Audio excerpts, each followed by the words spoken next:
war. War never changes.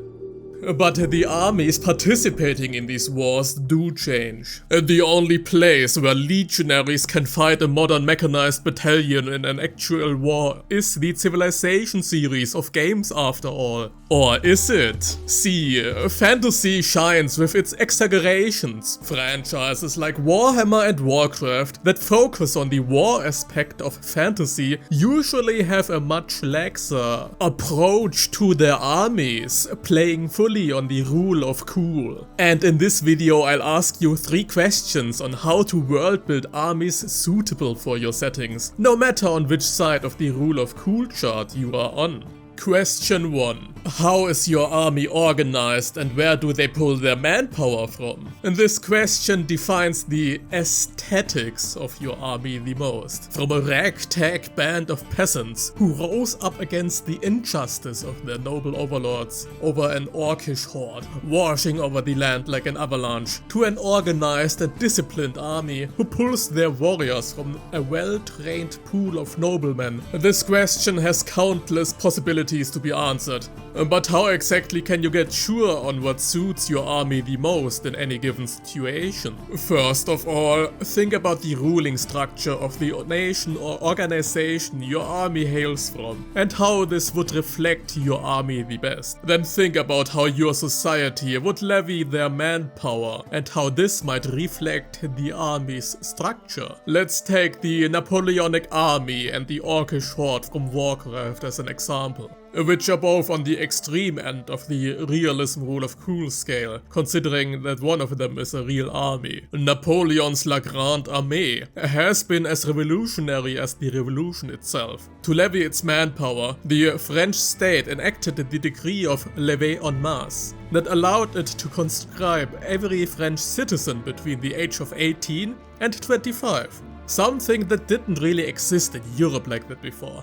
So, Americans listening to this, thank the French Republic for the Vietnam War stories your grandfather wants you to tell. Levée en masse not only boasted the French manpower they could draw on, but it reflected the new state ideology as well. An army by the people, for the people.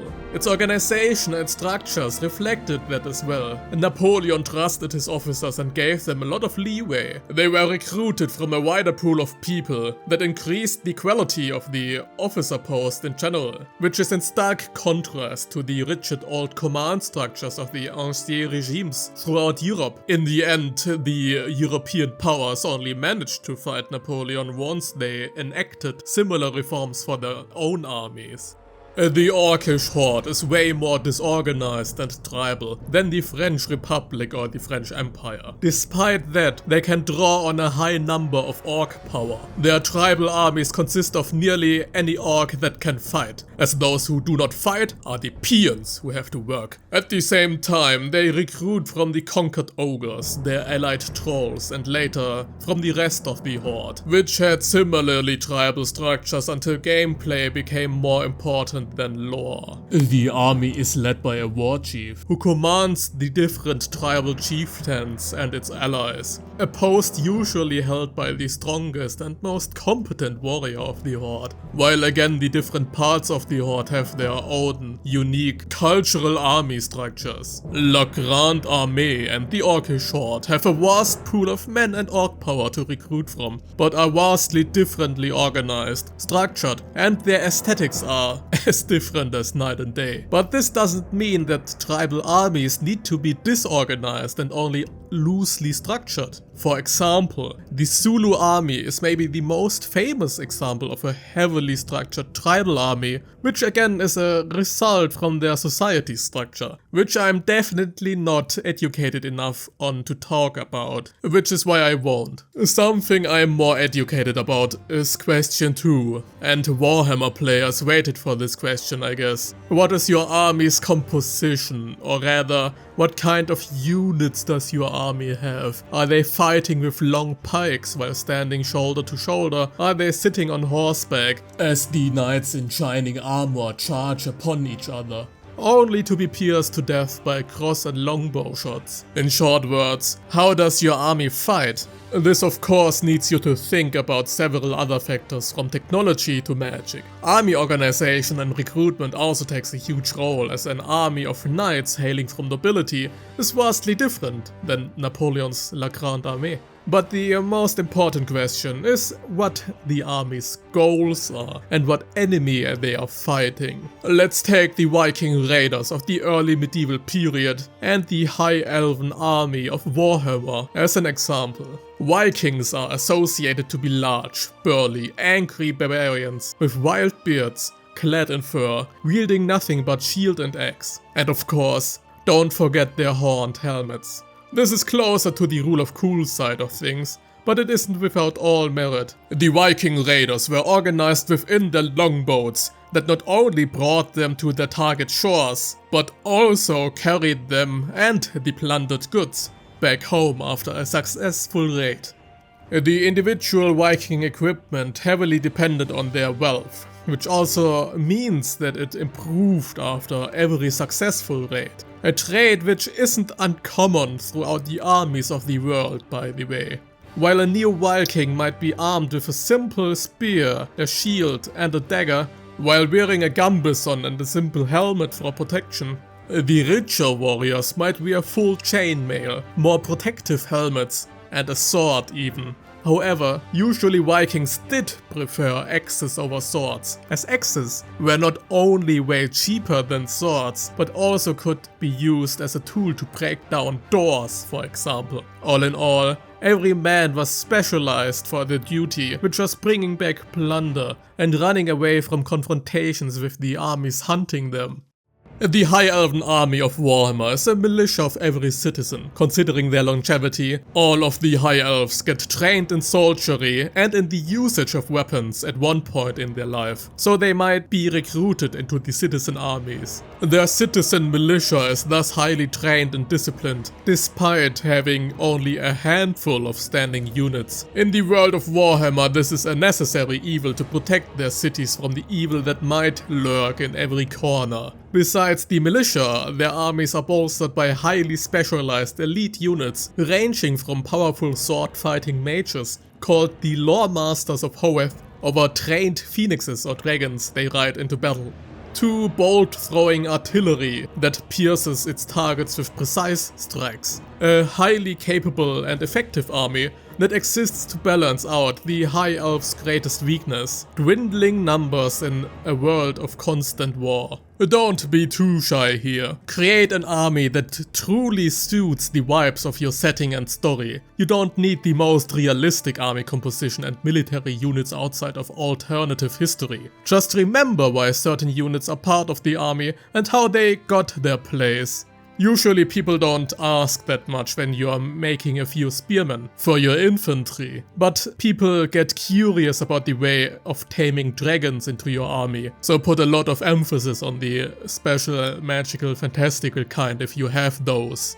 Some people might have guessed question 3. What are your army's logistics? How are your soldiers being armed? How do they find their way into battle? And most importantly, how are they being fed? Armies don't win the war, logistics do. The logistics affects the army's sizes. It affects the way they fight. It affects their morale and effectiveness in combat. It affects the range, how far they can get before the soldiers start to rebel, and so much more. There are countless of historical examples of splendid logistical operations that won the wars. And even within this video, I deliberately chose several armies that are well known for their logistical operations. From the Horde that lived from the land to Napoleon's logistical centers he built in the newly conquered cities, over the Viking longboat superiority that ruled the early medieval waves, to the High Elves that have their countless colonies all throughout the world of Warhammer stacked and supplied. The many questions you can ask yourself here are so vast that I can't even list them all, but in general, think about where they get their resources from, and how they protect their supply lines, if they have any, and if not, how else they might keep their armies supplied and fed.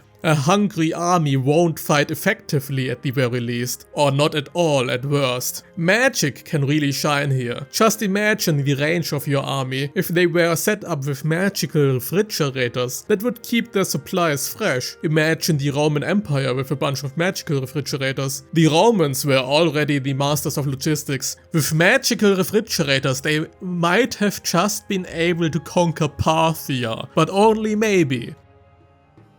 The armies of the Orphenian Magocracy changed vastly during the Empire's almost 3,000-year-long lifetime. The Basilean dynasty, who arose out of the conquest of the non-Orphenian crumbling regime of the Red Sun dynasty, has a rather decentral military structure. Rather than having one or two larger armies, the Basilean dynasty relies on several smaller armies that are each led by a strategos as their general, a post directly appointed by the Magocrator. The flexibility of their army was a huge strength during the war against the Red Sun dynasty, and aided the Magocracy even further once the Basileans established themselves and had to reconquer whatever lost land of the Magocracy there might have been. The downside was the strengthening power of the strategoi, who try to fight over influence within court and country, especially against the court eunuchs. Nowadays, army recruitment is standardized throughout the empire. There are military outposts in every province. You might apply for military duty. The standardized pay causes a heavy difference of recruitment pools, however. In the empire's core, the pay is only marginally better than the average salary you might get from safer work. In the border regions of the empire, however, the same soldier's salary might make you into a wealthy man. Thus, every post in the border regions get easily filled. The strategoi implanted harsh recruitment requirements and were able to train them according to their ability. The core of the Magocracy is usually undermanned, however, at least until the current civil war broke out. The units of the empire are diverse and differ from region to region, as every strategos is required to adapt to his province's needs. Generally, the core of the army consists of musketeers as the infantry that are equipped with magically enhanced muskets. There are many enemies reliant on cavalry make a strong and tight formation, and a set of bayonets necessary. Their greatest strength, however, are the Magocracy's mages, with their offensive, defensive, and especially their logistical applications. Ideally, the pay, the food, the arms, and most other logistical needs of the province's army come from the provinces themselves. Practically, there's a huge rift, as the wealthier provinces pay for the shortcomings of the poorer provinces, a practice they learned after the failures of the dynasty that came before the Red Sun dynasty the Basileans have conquered. This is the end of the video. I hope you liked it. If so, leave a comment about your world's armies, and maybe even like and subscribe. See ya!